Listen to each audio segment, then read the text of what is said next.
Alegre, nesta quinta-feira, dia 24 de julho.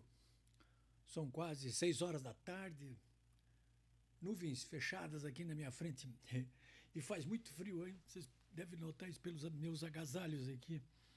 Olha, neste caso da imposição das supertarifas sobre produtos exportados para os Estados Unidos e que começarão a vigorar dentro de exatamente uma semana, existe muita espuma no meio dessa conversa toda. E essa espuma é provocada por 3 razões diferentes, pelo menos na minha avaliação. Primeiro, um desconhecimento exato do problema. Ou seja, tem muita gente vendo as árvores e não vê a floresta toda. Segundo, reações absolutamente fora de propósito por parte do governo federal, nomeado lulopetista, diante desse problemão aí.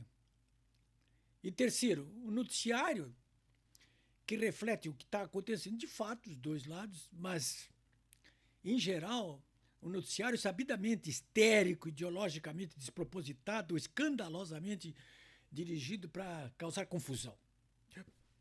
Pelo menos. Vamos por partes, como dizia Jacques o Estripador. Vamos ver o tamanho do problema. O diktat exato do desafio americano tem 3 pontos diferentes. Primeiro, comercial, que se configura nessa imposição das tarifas de 50% sobre produtos importados pelos Estados Unidos a partir do dia 1º agora. Esse é o ponto 1. Do que está na carta do Trump, né? Segundo, a questão política, né? Vinculando qualquer acerto comercial ao caso do julgamento justo para Bolsonaro e liberdade para os brasileiros. E terceiro, a questão geopolítica, que é o caso da inserção do desafio comercial num contexto geral de reposicionamento estratégico, político e econômico dos Estados Unidos, o que inclui os movimentos de confronto movidos pelos membros do BRIC. Negociações podem acontecer e até algum acerto aí em relação ao primeiro e terceiro ponto, mas não em relação ao caso do julgamento do Bolsonaro e da perseguição aos oposicionistas brasileiros, né? Essa questão política aí. Mas se não resolver, esse ponto dos 3 do conjunto não resolve os outros. Pelo menos é o que o Trump tem dito aí, e é o que a gente tem visto, inclusive pela imposição de sanções aí contra esses 8 ministros do Supremo Tribunal Federal, né? Sanções, aliás, que virão com muito mais severas, né? O que se espera aí, segundo diz o Eduardo Bolsonaro, jornalista Paulo Figueiredo, segundo se sabe. Então, vamos à análise. Primeiro, as supertarifas. O caso das tarifas de 50%, que dentro de uma semana serão impostos pelos Estados Unidos sobre produtos exportados pelo governo do Brasil. Bom, nesse caso aí, o governo brasileiro vem atuando na base do morte e assopra, mais mordendo do que assoprando diante do gigante, nada conseguindo com essas bravatas e ameaças que está fazendo aí.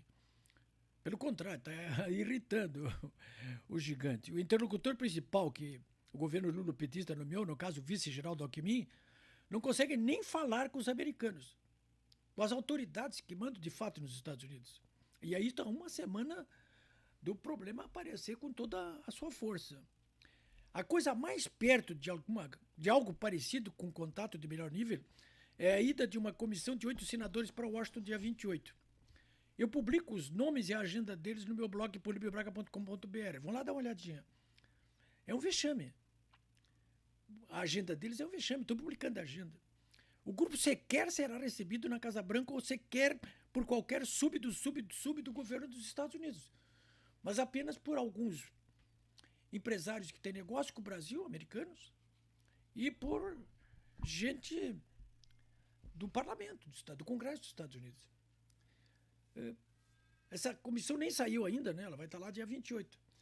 Mas a presença de 3 senadores da oposição dentro do grupo dos 8 irrita tremendamente a oposição e desqualifica a missão. São os casos até de 2 ex-senadores, 2 senadores que são ex-ministros do Bolsonaro, a Tereza Cristina, que foi da Agricultura, e o Marcos Fortes, o astronauta, que era ministro da Ciência e Tecnologia. Com esses 2 aí está o Esperidião Amin, que oscila, né, na balança. Bom, lá nos Estados Unidos, o deputado Eduardo Bolsonaro avisou, hoje mesmo eu vi, nem vem sem travar morais, porque não tem. Então não tem. Bom, e segundo ponto que eu quero colocar, as reações despropositadas do governo Lula petista e o noticiário enganoso da imprensa. Pois bem, se depender do conteúdo e do tom assumido pelas publicações oficiais, oficialescas e da mídia de um modo geral, mas particularmente dos grandes grupos de comunicação social, se depender disso aí, só teremos mais espuma. Vocês vejam que hoje, nesta quinta-feira, só agora começaram a aflorar com mais clareza um movimento que já se sabia que estava por trás de grande parte das posições oficiais do governo lulopetista, né? Que está saindo agora hoje aqui, né? Que é esse movimento infantiloide desenvolvido pelo governo federal nomeado lulopetista, que é o de apoiar, numa queda de braço, os chineses confrontando com os Estados Unidos. O governo do PT acha que pode jogar um contra o outro. Eu chamo a atenção para 3 notícias plantadas, especialmente hoje. 1. O Brasil estaria buscando criar um GPS próprio em conjunto com a China para não depender do GPS dos 28 satélites dos Estados Unidos. Mesmo que venha fazer isso aí, não vai criar de uma hora para outra. E os chineses também não têm isso aí. Segundo, o governo lulopetista quer trazer cartões de crédito, uma bandeira chinesa do Union, para se contrapor aos cartões americanos. Não sabe nem o que está falando. Porque os próprios cartões de crédito esse da China, ele está intercalado, intrinsecamente vinculado ao sistema financeiro internacional. E terceiro, o Brasil estaria disposto a dar uma de Cuba e enfrentar embargos americanos.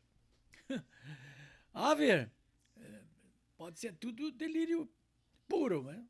Eu peço que vocês procurem meu blog, polibebraga.com.br, porque lá eu publico amplas informações a respeito de todas essas questões que eu estou tratando aqui no meu comentário, que são complexas. Hein? Dito isto, o que tudo indica é que dentro de uma semana o setor exportador brasileiro, as empresas exportadoras, os seus empreendedores, os seus empregados, mas até o conjunto da população, a curto, médio ou longo prazo, deve se preparar para o pior. Porque aí vem chumbo grosso. Né? Quem viver, verá. Previnam-se. Previnam-se. Bota dinheiro no bolso.